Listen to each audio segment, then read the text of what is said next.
तर या ठिकाणी सरपंच समिती संदर्भात आपण काही गोष्टी माहिती करून घेणार आहोत। शिफारस लना बोंगीरवार समिती 1970ची पंचायत समिती मध्ये सदस्य हे त्या क्षेत्रातील जे सरपंच आहेत त्याच्यापैकी 20% सरपंच किंवा कमीत कमी 15 सदस्य त्यामध्ये असतात। सभापती सरपंच समितीचे सभापती हे पंचायत समितीचे उपसभापती हे पदसिद्ध सभापती अध्यक्ष असतात। सचिव सरपंच समितीचे सचिव हे विस्तार अधिकारी असतात। त्याचबरोबर वर्षातून 12 सभा घेतल्या जातात।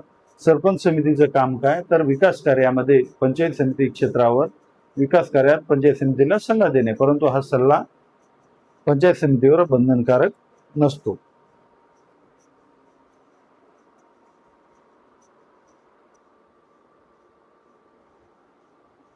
पंचायत समिती अंतर्गत काही महत्त्वाच्या बाबी या ठिकाणी आपण पाहणार आहोत।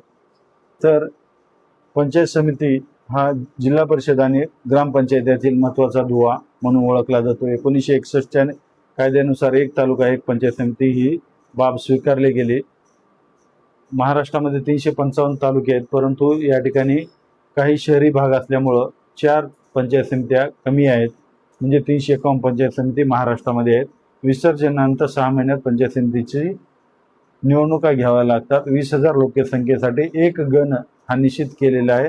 जर 50% पेक्षा जास्त अनुसूचित क्षेत्रातील लोक त्या ठिकाणी त्या परिसरात राहत असतील तर त्या ठिकाणचा अध्यक्ष आणि उपाध्यक्षाची निवड करताना अनुसूचित क्षेत्रातील व्यक्तीची त्या ठिकाणी निवड अध्यक्ष आणि उपाध्यक्ष म्हणून केली जाते।